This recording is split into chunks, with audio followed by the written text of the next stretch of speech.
I don't know why it took me so long to do this. Ideally, this business would have been taken care of back in June when the DLC launched, but would you believe it actually just, like, never even occurred to me? This one's gonna be tough because halfway through this list, it started dawning on me that almost all the bosses that didn't drop a remembrance or had nothing to do with the main progression are either not bosses, like objectively, like they don't have the HP bar at the bottom half of the screen, or they're bosses that already got repeated way too much in the base game and they barely deserve to be on here anyways. Like, where the shit do I even put the Tree Sentinel? You know, the Tree Sentinel from Shadow of the Erdtree.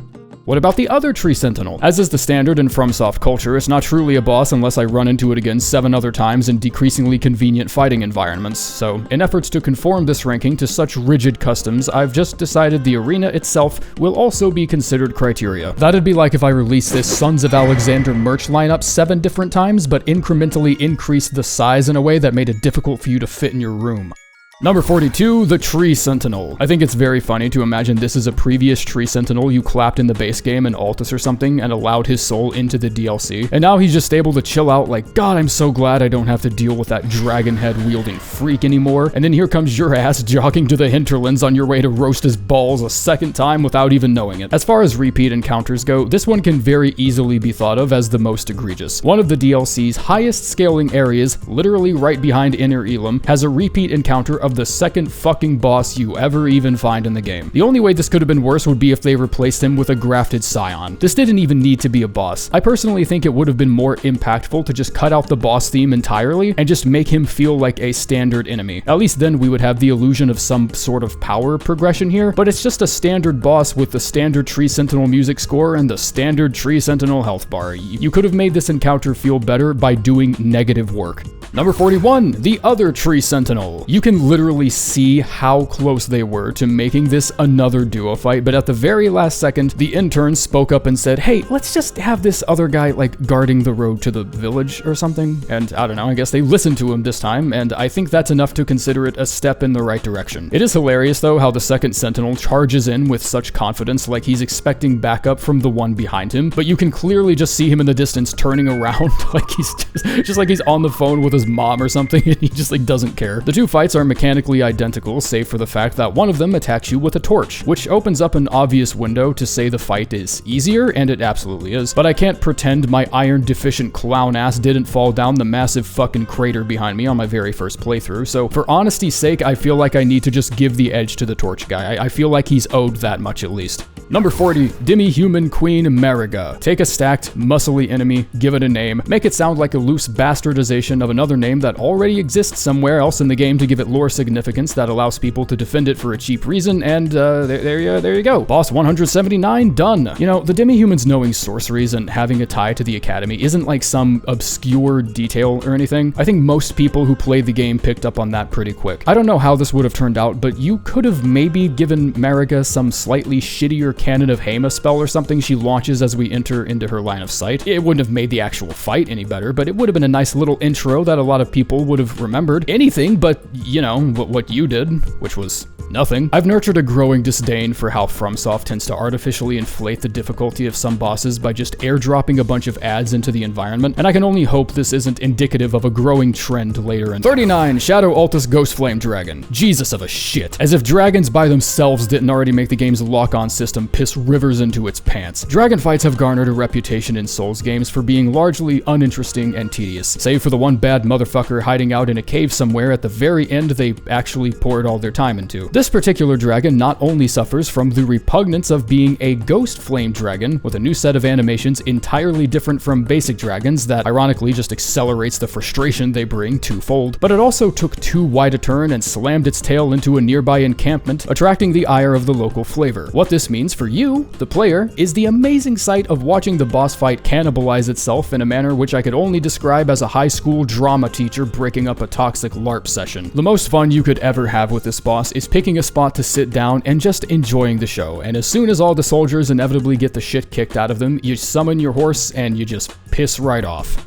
Number 38, the Lamenter. What is this? What's happening? Why does this guy look so disproportionate? Why does his model look like a remastered Dead Rising asset that didn't render in properly? What are these weird fucking heads floating around me? I'm dead. That's what was happening. Well, that's just not fun at all. Weak to lightning? I guess. I don't have anything funny to say about how this guy works. His gimmick is so outrageously stupid that I'm just not even in the mood to make jokes about it. This doesn't feel unique or cool. This feels like you took a Jigsaw and made him into an Elden Ring NPC. And the cartoonish enlarging of this guy's head is the funniest shit I've ever seen in a Souls game for all the wrong reasons. The only unique property of the boss is its ability to lure you in with a false sense of disappointment by being just another NPC boss, and then turning that disappointment into guttural laughter when I realize I could have been using that shadow clone jutsu joke in other videos on this bitch the whole time. Number 37, the Deathrite Bird. Instead of trying to constantly hit its head and watching the camera do its best impression of a Cedar Point roller coaster, take Sacred Blade, Halo Scythe, Leda Sword, Blade of Calling, anything that can double as a holy sniper rifle, zap the two Gravebirds on the left side of the fighting space, have the boss spawn in, and swap to Discus of Light and just fondle that fucking R1 with such vigor that your neighbors put in a noise complaint. If you think I'm having fun giving people advice on how to defeat a 2.5-year-old boss, then imagine how much fun it is fighting the boss. This brings us to a total of 9 Deathbirds in the game now.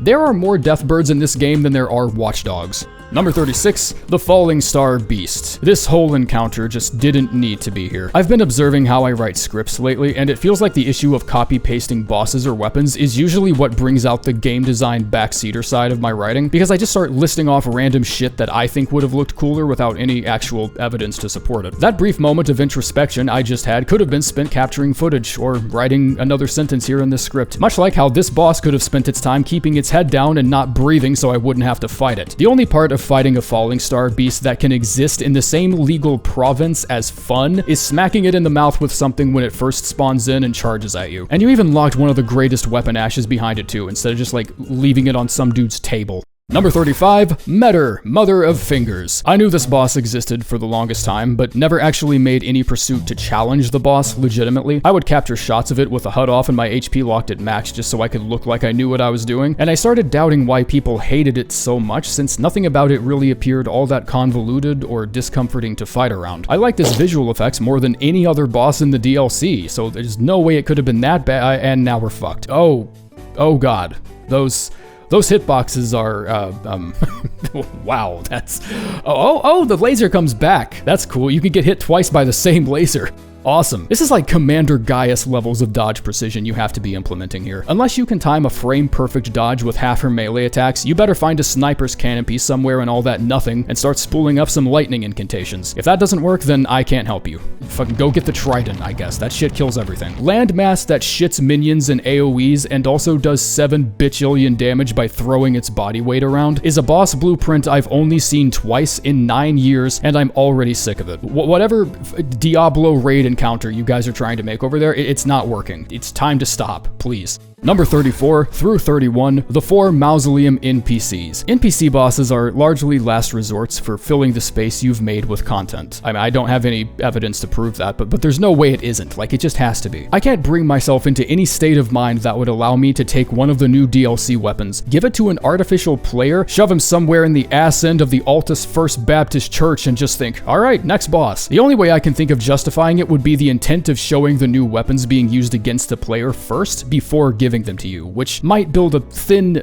semi-transparent layer of excitement on top of actually using the weapon. Not even a layer, really. More like a film. Like you saran wrapped the weapon in a plastic film of excitement that was the NPC boss. There's no shortage of these guys either. Quayline, the Greater Potentate, the 2 Sword Hands, and one of the best quality affinity weapon drops from an NPC boss named the Dragon Man, which might be the most unintentionally hilarious name for a villain I've ever heard. Half the new NPC encounters aren't even bosses. They're just weird one-offs like Logr, the Marvel reference, or Moonrathil, the Karian waste of file space.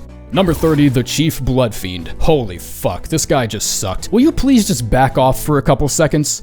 Like, for a couple seconds? That chicken wing you're packing can swipe across half the arena, so why does every single attack combo you do just end with you staring up my fucking ass like you're planning to go cave diving? This guy's design is cool too. Like, he has a Bloodflame Talon move, he has a couple unique attacks, and he's actually really fun to keep up with if you just force yourself not to lock onto him. But the camera actively working against you here is worse than anything I've seen from a dragon boss. Like, I'm not kidding. Also, I don't know if anyone else has a problem with this, but frame rates seem to really suffer in this room specifically, despite there not being a lot of visual effects that are capable of being produced here. I don't know, maybe it just has something to do with all the water being splashed around in my goddamn face. Number 29, Jori the Elder Inquisitor. Well, we managed to have a boring catacomb dig so far down into the planet's mantle that it actually found a unique boss for a change. So whatever negatives I have to weigh against this boss, I can at least consider it a step in a better direction. Projectile spam is fine. Like, I can deal with that. I fought Renala. We all have. Summoning in extra adds is fine. I think it would be a little hypocritical for us to say it isn't. But doing both at the same time, while constantly holding on to a teleport ability in your back pocket that it knows how to use way too well, I don't know. Maybe put the fucking pills down and take tomorrow off or something. You just have to chain backstab him and hope he dies before he starts his next phase. Because if he teleports once, you're fucked. You're not seeing him for the rest of the fight. The smaller summons can luckily be dispatched by flicking them on the nose, which can make ranged counter spam and ironically viable approach. It's really funny to imagine this boss as some sort of PSA to not abuse summons and magic spam when that exact approach seems to make this fight 20 times more enjoyable.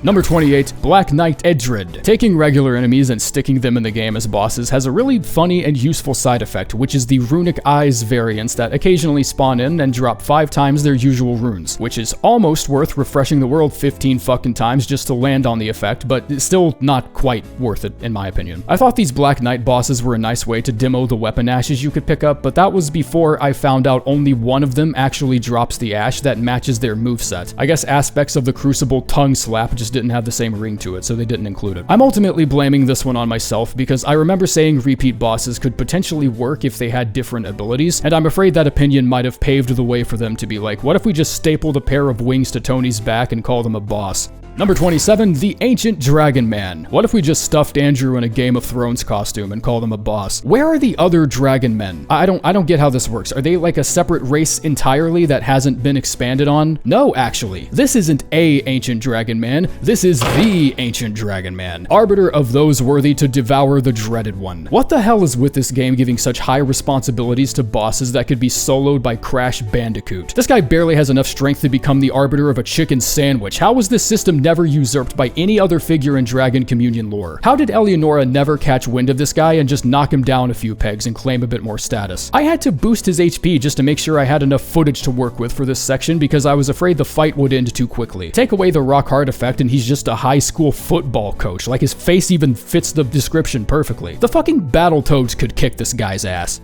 Number 26 and 25, the 2 remaining Ghostflame Dragons. I'm starting to think dragon fights in most games only have a ceiling of tolerable, and the only effective way to make them tolerable is by making sure the player is equipped with a bunch of anti-dragon shit that just makes the fight go as quickly as possible. All the dragons having the same core attacks and movements was never the problem. Ghostflame Dragons are dragons, and they unfortunately suffer from the same shortcomings, getting caught on cliffs, visual effects that only vaguely represent the actual hitboxes of their breath attacks, trying to go for the head only for it to move slightly out of the way and have the forward momentum of my own attacks carry me under the dragon's head while locked onto it, causing enough vertigo to send around 10% of your player base to the fucking hospital, and a bunch of other little camera issues here and there that were already fixed in your previous games. I guess horseback fighting was supposed to remedy this a little bit, but the DLC dragons are just straight up faster than your fucking horse, so like, there's no point. Number 24, the Golden Hippopotamus. Alright, I think it's just time to ask, what the fuck is so hard about getting the camera to just behave? That's an honest question. I can see people who try to give suggestions or ask stuff like this are usually just very unfamiliar with game design, and they don't recognize how easy it is to backseat optimize versus how hard it is to actually do the shit, and I don't even disagree with that. But this has been an ongoing issue for every other game. Like, there's no way I'm doing something wrong here. When this many people have this many complaints with how tight the camera is sometimes, I feel like you just don't get to ignore it anymore. I thought it was the lower middle class kitchen-sized arena they stuck us both in, but even the hippo encounters in the Recluse River had the same problem. Actually, the camera might not even be the main issue here. Just nerf the size of their fucking heads and we should be good.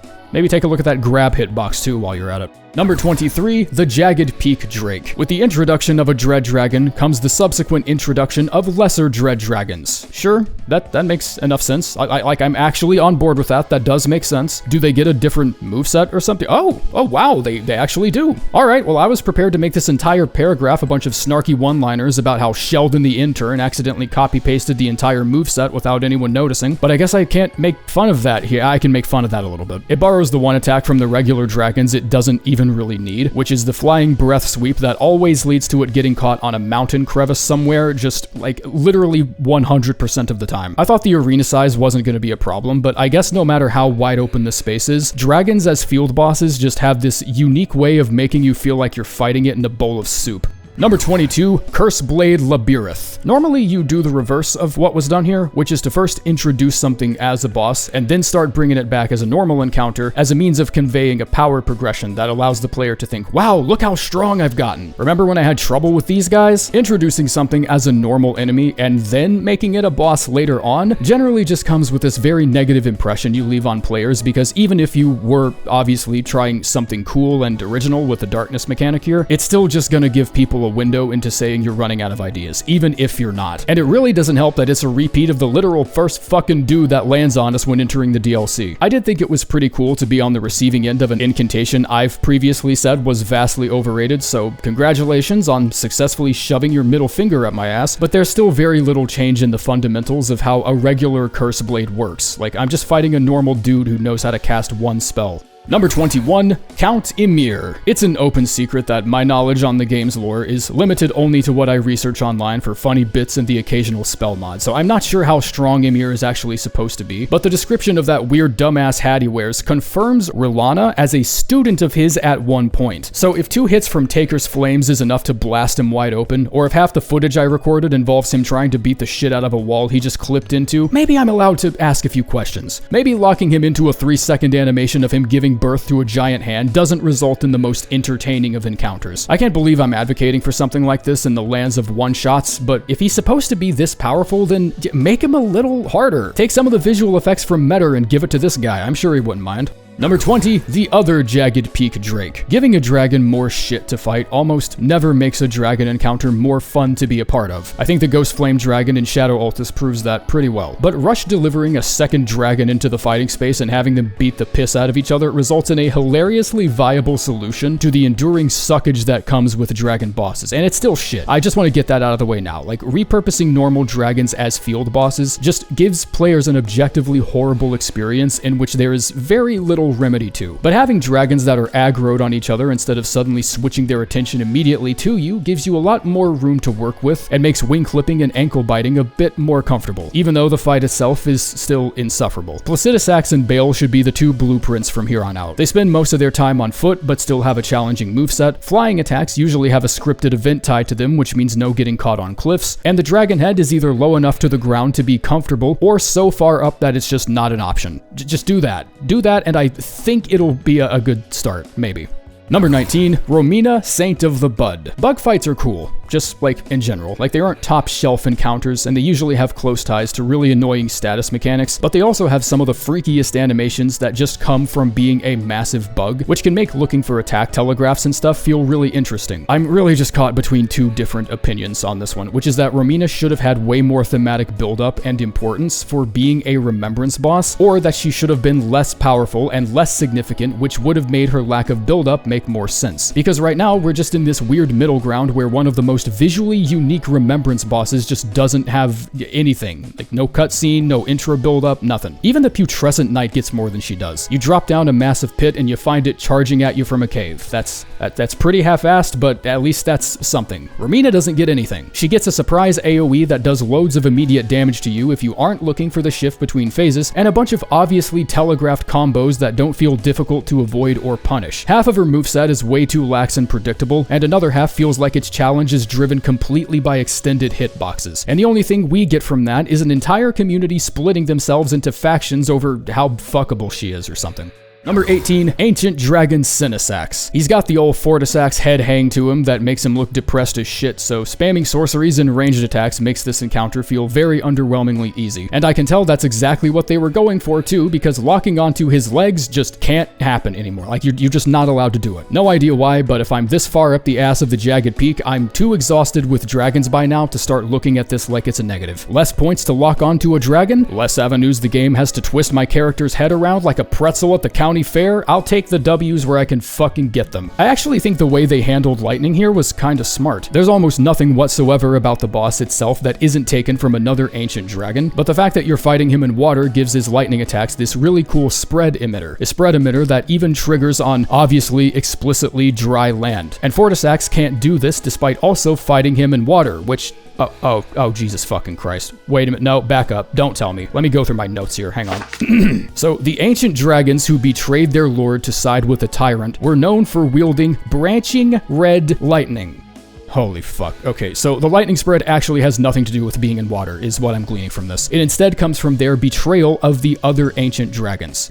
You know what? Fucking why? There is only one ancient dragon who sided with Bayle that we can ever actually fight, and it's the one conveniently taking a nap in a massive puddle of water, so fuck you. Get back here and finish explaining yourself, because this ain't gonna cut it. Number 17, the Divine Beast Dancing Lion. Lightning phase is a little bullshit, but it isn't that bad if you just pay attention to the static. Ranged combat seems to be the most reliable way to take him down anyways, and I see no reason to change that just because he changed his approach. That grab effect it has that allows it to heal off of your flask is at least an attempt at something different. I'm honestly surprised it wasn't coupled with another gimmick item somewhere you could find in Bellerot, like a crystal tear that prevents that exact thing from happening. I don't know, it just kind of sounds like something they do. The camera works fine, I guess. I don't know. I think the bigger problem here is the fighting space you're given just starts feeling extremely small when you're suddenly tasked with dodging the fucking weather. Just stay away from the walls. I know it's easier said than done, but being anywhere near a wall when you're locked onto its head is just gonna make you look like you handed the controller to your mom or something. And my confidence in the camera not being to blame comes from the Divine Lion in the Ancient Ruins specifically not having this problem.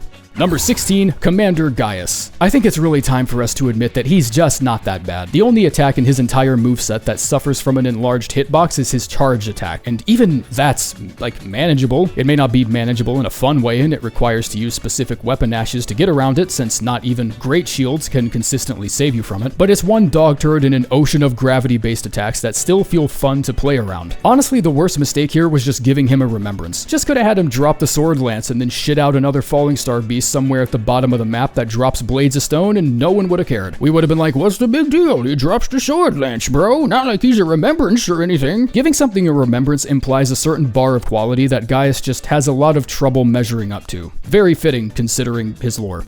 Number 15, Black Knight Garrew. I know how immature this player base is, myself included and emphasized, and you can't think of a single sensible reason they decided not to give the player character a giant tongue when a boss made of fingers is already fetish adjacent enough. That's like being mad at an incantation of you showing your asshole to enemies gets cut in the final release. I can't make it 10 comments down the average Metyr thread without somebody chipping in with, okay, but hear me out. Of course they weren't gonna give this to us as an incantation. Who the fuck do you think we are? Number 14 and 13, Ralva and Rugalea. Oh, nice. The runic eyes can appear on these guys too. Actually, never mind. Just looked it up. Apparently, that effect can only appear on Rugalea, which is incredibly short-sighted or incredibly cruel on Fromsoft's part, because Ralva gets a stake of Marigga that would have made him way easier to farm had he been eligible to receive the effect. So yeah, don't waste time trying to give Ralva the runic eyes bullshit, because apparently that just doesn't work. The extra bestial incantations they can use are a nice addition. Was half expecting one of them to throw a fucking boulder at me if I turned the other way and tried to de-aggro, but all I found was a funny exploit that allowed me to snipe them from outside the invisible boss borders. Not sure why you'd ever need that approach, since tossing an Eternal Sleep Pot might as well just be the same thing, but if you want it, then there it is.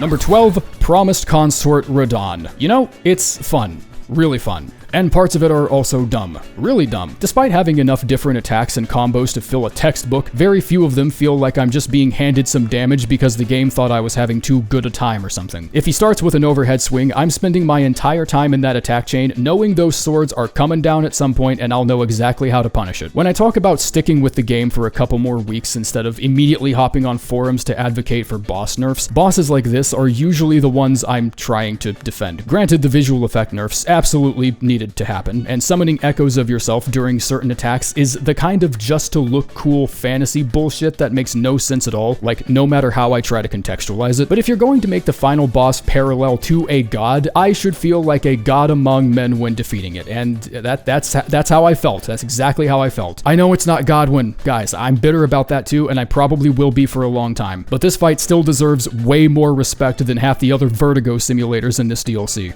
Number 11, the Putrescent Knight. I like him. This guy was cool. I like his little galaxy salted head that makes him look like it could be sold in stores as a lava lamp. It's one of the only DLC bosses that I kind of wish would get a buff of some sort, since this is where your exploration of the entire bottom half of the map leads to. So I feel like fighting him should give difficulty that's more aligned with Bayle or Radahn, but he's really not that at all. He gets hilariously crippled by pretty much anything holy, but fighting him in water also makes lightning an equally viable damage type. He honestly seems to get shredded by anything that isn't a magic build, and even then, 20,000 HP is a little low for a boss this late into the DLC, so I'm absolutely certain pure sorcerer builds could still manage. The only thing I see that's questionable here is that you can summon Tiolier at the start of the fight, which uses a poison build against a boss that's immune to poison, which is it's fucking stupid as shit. He's not even immune to rot either, like it's specifically just poison. Like that makes me laugh how stupid that is. I can't think of a single thought process that would have led to this being intentional. How can you even land on a decision like this in a way that isn't purely accidental? I don't think it's possible.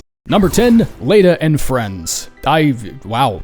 Holy shit, I can't believe it. They actually made an NPC fight that doesn't feel like dragging a car engine through a thick forest. And going by their track record of gank NPC fights, that's evidently proven extremely challenging. This is one of those fights I came really close to just not even ranking because the narrative impact just hits way too differently with different players depending on how much they care about side quests and how much time they have to dedicate towards researching how to not fuck them up, because the goddamn game sure as shit doesn't tell us. If you're just trying to get through the game on a challenge run or something, you're very likely to look at this fight as a particularly annoying bump in the road. But if you decide to get invested into the narrative progression, participate in all the right side quests, and take the twists and turns as they come, you end up building what you're led to think are really solid relationships with really powerful people, giving the penultimate encounter a level of emotional weight that most traditional bosses just can't have. It is pretty easy to look at this fight and be like, yeah, they're just NPCs, bro. And yeah, sure, I guess they are NPCs. I wouldn't exactly go around telling people this is the peak of cinema or anything, but when I actually took the time to wrap up all the quests in a way that ensured maximum NPC participation, I just got way more engaged in the tempo of the fight and how what I was doing could change it. And when you and Leda still end up being the only two left, the perspective of the whole fight just gets so much heavier.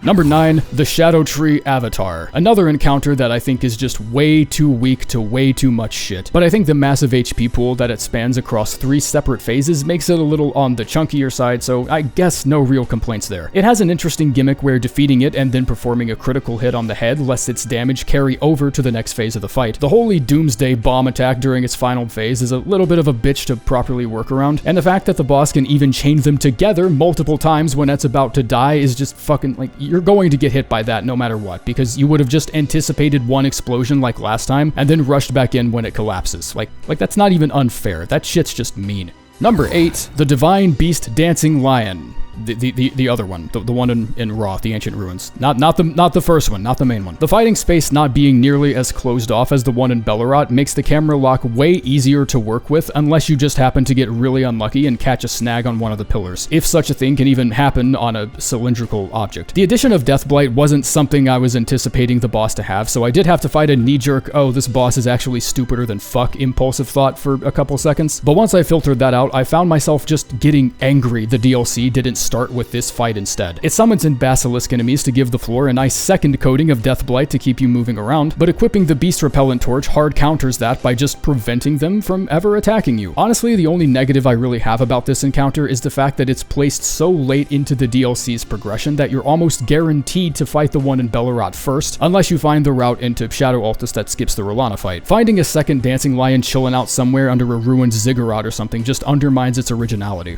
Number 7, Bayle the Dread. I'm willing to pull out a lot of respect for Bayle because he's one of the only 2 dragons I've ever fought in any Fromsoft game that didn't end with me inspecting my scalp for gray hairs. This is the one dragon fight where I can confidently say nothing of value would have been sacrificed by just backing the fucking camera up a little. If anything, it paints Bayle in an even more cinematic light because you just see more of him. But I have a strong suspicion the camera remains as close as it does, specifically because they want it to be easy to see what the actual player character is doing. And if that's the case, then I'm almost fully convinced this is a problem that's just never gonna get solved. The build up for this fight, spanning a fourth of the whole DLC map, is just something that really didn't need to happen. And yet, for a dragon, a lot of would-be glaring issues just aren't really present. No getting caught on the sides of cliffs glyphs, no field boss motherfuckery that involves the player dealing with a bunch of unnecessary ads, and the camera, to its credit, does manage to behave decently no matter what part of him you're locked onto. The particle effects are well done, the soundtrack is wonderful to listen to in pretty much any context that doesn't involve going to sleep. The visuals on the second phase blow my goddamn balls off. Egon kicks fucking ass, and if we're looking at the hard ceiling for dragon fights in these games, then I'm perfectly okay with saying I'm just not interested in fighting one ever again. Number 6 and number 5, the Death Knights. Really not crazy about the HP sap on the grabs. I just really don't like that shit. I don't think I'm ever going to. Watching a boss replenish their health in any meaningful way is just inherently demoralizing. It's the closest thing that pre-scripted non-sentient bosses can do to cheese a fight with the player. Wasn't fun on Malenia, was barely fun on the Divine Lion just because it felt original, and the only reason it worked on the Regal Spirit is because that soft-ass motherfucker actually needed the help. Fortunately, everything else about these guys just feels very right. They aren't overly cinematic or gimmicky due to their existence as catacomb side bosses, and their copies of the weapons work even better than yours do. The stance only being set at 80 makes them feel a little crumbly. It does feel a bit like I'm smacking around a loaf of bread, especially with heavier weaponry. I won't complain about easy encounters since the boss roster so far has done absolutely nothing but wipe the asphalt with the brittle skin of my face, but I do think being poise broken this frequently does kind of stop the momentum of the fights a little.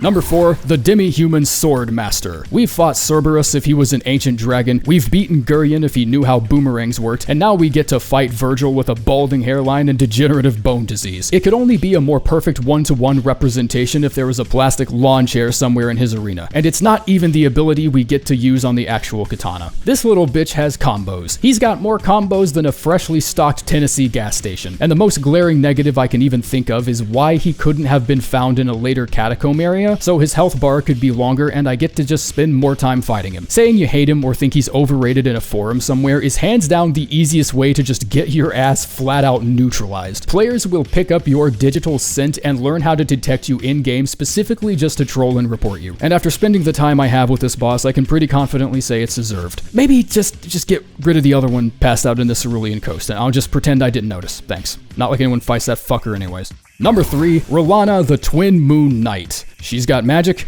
she's got fire, she can summon a photo scan of Miyazaki's ballsack. All I see here are positives. Take that energy and motivation you have towards trying to make minion bosses feel pleasant to fight and just spend it all on refining this blueprint you've made here. She can be deflected, she can be parried, she's weak to every single status ailment except madness, has the lady balls to carry around a lightning weakness while standing in a kiddie pool, can be outstanced by a water bottle in a tropical storm, and she still kicks the shit out of your ass. Her moveset is beautifully designed, and her constant state of aggro during her second phase forces you to play proactively in a way that doesn't feel like bullshit. I think the one spot where they actually could have fucked it up would have been the Twin Moons attack, and they surprisingly pulled through. It's just intimidating enough to force you to suddenly start paying attention, and just obviously telegraphed enough to not blame the boss if you get your ass kicked by it. Every boss designed in the future for these games could be a Pontiff clone with 2 swords, and I don't think I would have a long list of negatives for that. Number 2, Midra, Lord of Frenzied Flame. So I can't believe I even have one negative bullet point for this fight, but I actually managed to find one. Why the fuck do I have to kill the little Midra before fighting the big Midra? Why is this an exchange that needs to happen? Do you have any idea how many people went through the fog gate expecting the big boy Midra, already having thrown on a couple buffs and shit? Like, FGMS is only 30 seconds, by the way, so that's a pretty decent chunk of time I'm losing by taking a fight so one-sided, I feel like I could be legally convicted of something afterwards. It's a small negative, it's also the only one I could think of, and it has consequences that can only ever happen to any individual player one time, but how am I even supposed to feel pummeling the fuck out of a human scarecrow? Like, yeah, get poisoned,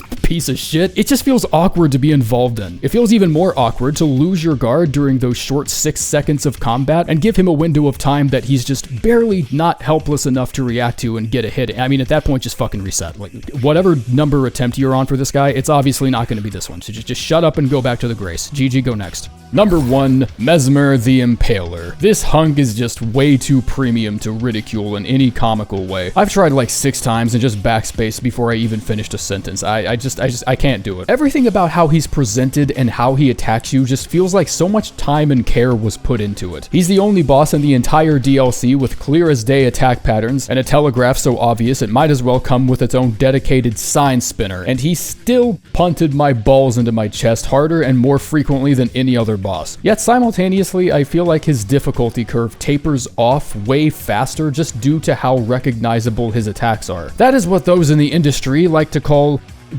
good. Every time I think I'm ready to lose hope and just start admitting this studio has forgotten how to make a cool boss without some sort of shitty gimmick, they sneak back around and notch the bar up like 5 points higher than it already was with something like this. I don't think a lot of people understand how the serpent form attacks in his second phase just opened up so much room for all kinds of Fromsoft patented nonsense that could have easily just noosed the entire fight. And yet here we all are throwing back his 18 inches like a world record sword swallower. Why couldn't he have just been the final boss like we all thought he was going to be? Do you have any idea how many negative opinions that probably would have saved this DLC from cultivating?